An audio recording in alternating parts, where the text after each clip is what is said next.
환상을 보았는데 예수님이 옷을 입혀주시더래요. 그런데 보혈의 옷이었다고.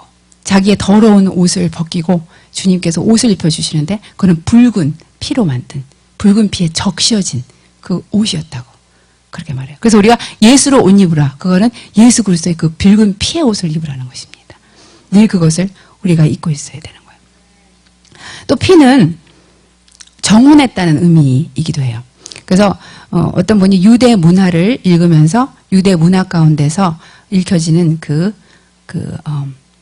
포도주 의식을 통해서 하나님과 관계를 배웠다고 그러는데, 이제 유대 문화에서는 결혼을 하게 되잖아요. 그러면 처음에 이제 어떤 남자가 처녀에게 마음이 끌리잖아요. 그러면 그 여자의 집에 일주일 동안 잔치를 벌인대요.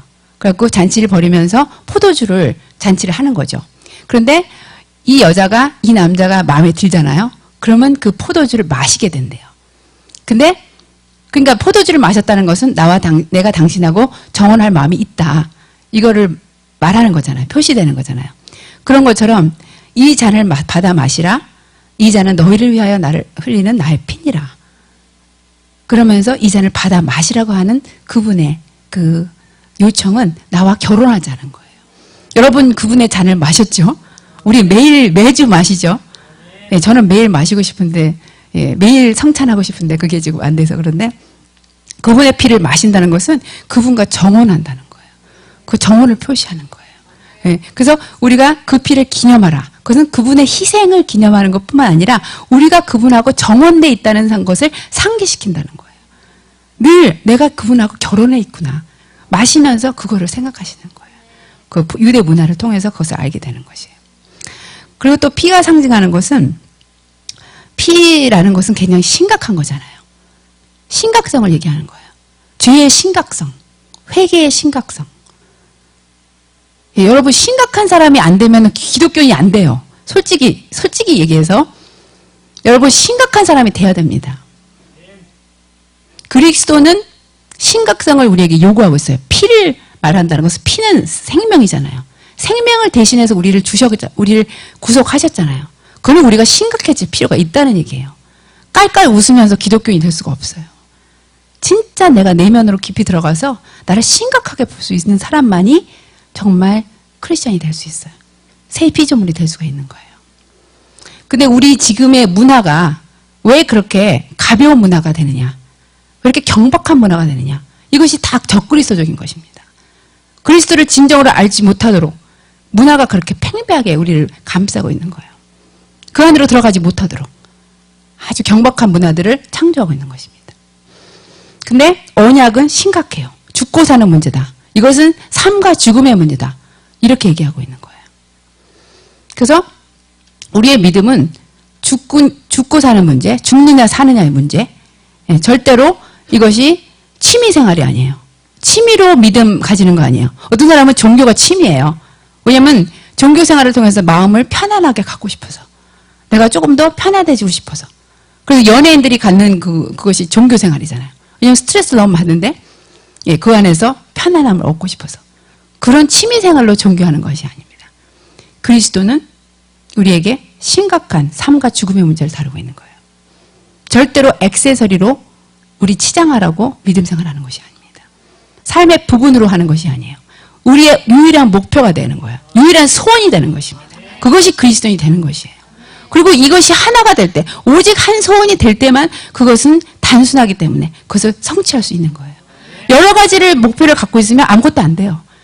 오직 내가 지금 이 순간까지 목표한 것이 무엇이냐. 오직 그분을 위해서 내가 살려고 그렇게 지금까지 숨 쉬었고 생각했고, 예, 섬겼고 그랬느냐. 그것을 여러분이 늘 체크를 하셔야 됩니다. 그래서 우리 교회 옛날에 저번 해, 아니죠, 올해죠. 올해 썸머스쿨 때 외부에서 이제 친구들이 왔어요. 외부에서 이제 등록해서 우리 교회에 이제 들어온 아이들이 우리 교회는 왜 이렇게 하나님에 대해서 심각하냐는 거예요. 왜 이렇게 시리어스하냐는 거예요. 그러니까 다른 교회는 하나님을 믿어도 그렇게 심각하게 안 믿고 여러 가지 다른 것도 하면서 하는데 우리 교회는 하나님에 대해서 so serious. 하다는 거죠. 그래서 제가 공표했어요. 우리는 그런 교회니까 너네들이 그거를 잘 받아줘야 된다. 나중에 알고 보니까 그 아이들이 발견한 것은 자기들이 믿는 하나님이 우리들이 믿는 하나님과 틀리다. 이거를 발견한 거예요. 정말 틀리잖아요. 오직 유일한 손으로 그분을 믿는 것. 액세서리로 믿는 거하고 취미생활로 믿는 거하고 완전히 내 모든 인생의 목적이 그분인 거하고 그건 너무나 틀린 거잖아요. 그래서 이 피가 상징하는 것은 우리를 심각함으로 요청해요. 심각하게 되기를 요구해요. 아멘. 예. 그리고 또 피는 신성함을 얘기합니다. 신성한 서약이라는 거죠. 피가 요구하는 것은 우리가 신성해진다. 그래서 결혼이라는 서약도 신성하잖아요. 그래서 말라기에 보면은 나는 이혼을 미워한다.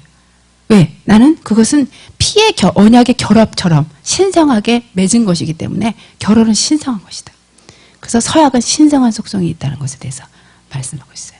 그래서 우리가 신부 서약을 했잖아요. 또 신랑 서약을 했잖아요. 얼마나 그 속에 신성함이 있는지 몰라요. 정말 깰래야 깰 수 없는 그런 것입니다.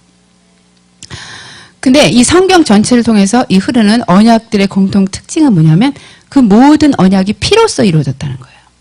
그래서 창조 때 이제 아담이 죄를 짓고 나서 그에게 피 가죽으로 옷을 해입히지 않습니까? 그래서 흠없는 동물이 희생을 당함으로써 그 피 가죽으로 옷을 해입혀요. 그것부터 시작해서 또 노아의 언약 무지개, 그죠? 그때도 피가 흐르고 있었어요. 제물이 희생당하고 있었다는 거죠.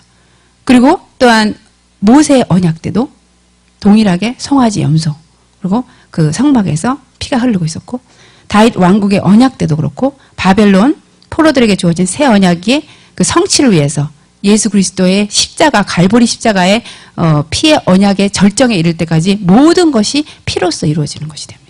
그래서 우리 옛날에 성경책은 어떤 것이 돼 있었죠? 이 겉에가요 다 빨간색이었어요. 그래서 우리는 그거 촌스럽다고 예, 별로 원하지 않았지만 옛날에 저는 어렸을 때 왜 빨간색인지 이해가 안 되는 거예요. 왜 저렇게 빨간색을 해놨을까? 근데 그것이 보혈을 의미한다는 거예요. 그러니까 피를 의미한다는 거죠. 모든 그 구약과 신약의 전체를 통해서 하나님은 피의 그 심각성, 그것을 말하고 있는 거예요. 또 어떤 교회를 가보면은 이 카페트가 빨간색이에요. 그것도 보혈을 의미한다 그랬죠. 그래서 타임스퀘어 처치를 가보니까 그 동영상을 보니까 거기는 정말 다 빨갛더라고요. 근데 참 예쁜 빨강이더라고요. 예. 그러면서 그 보혈에 대해서 심각하게 우리가 표시할 수 있도록 그렇게 해놓는 것입니다. 그래서 하나님은 우리를 피 언약으로 부르시는 것입니다. 신성하고 심각한 관계로 부르시는 거예요. 이걸 아셔야 돼요. 이것은 서로에게 죽기까지 속하겠다. 죽기까지 충성하겠다. 죽기까지 나는 너의 것이고 너는 나의 것이다. 근데 여러분 이거를 그냥 말로써 참 좋은 의미다. 그 정도까지 생각하면 안 돼요. 하나님이 얼마나 이것에 대해서 심각하신지, 죽느냐 사느냐의 문제로 생각하는지, 하나님에 있어서는 죄와 의의 문제, 우리와 그 언약의 관계에서의 문제 너무 심각하십니다. 이 사람들이 이 심각성을 모르기 때문에 너무 가볍게 취급하는 거예요. 그러다 보니까 이것을 중요하게 여기지 않아서 지옥에 그냥 빠지는 것입니다. 근데 하나님이 얼마나 정확하게 이 관계 안으로 우리를 부르고 계시고 그것을 명확하게 명시하고 계신지 그걸 알아야 됩니다. 그래서 이제 피에 대해서 말씀을 드렸는데 언약을 또 말씀을 드리면 언약은 성경을 이해하는 데 있어서 중요한 단어예요. 그래서 언약에 대해서 많이 들어보셨죠? 예. 노아의 언약부터 계속해서 아까 말씀드린 대로. 근데 그 언약을 연구함으로 우리가 더 깊이 주님의 사랑을 느낄 수가 있어요. 언약을 여러분 연구하시게 되잖아요. 그럼 많은 하나님의 깊은 사랑을 알게 돼요. 왜냐하면 언약은 하나님께서 친히 처음부터 시작하신 단어예요. 그리고 구속 전체에서 그것이 풀어지는 것이 언약을 통해서 이루어지는 것입니다. 그리고 모든 역사는 이 언약을 결국 성취되기 위해서 있는 것이에요. 우리가 사실은 우리 뜻대로 사는 것 같잖아요. 근데 우리의 역사는 이 말씀을 이루기 위해서 지금 이루어지고 있는 거예요. 그렇죠? 우리의 역사가 아무리 발버둥 치고 날고 기도해도 결국은 이 말씀을 이루기 위해서 우리가 가고 있는 것이에요. 그런 것처럼 우리의 지금 이 모든 그 신약의 말씀을 통해서 지금 계속 가고 있는 계시록으로 가고 있는 그것은 결국은 하나님께서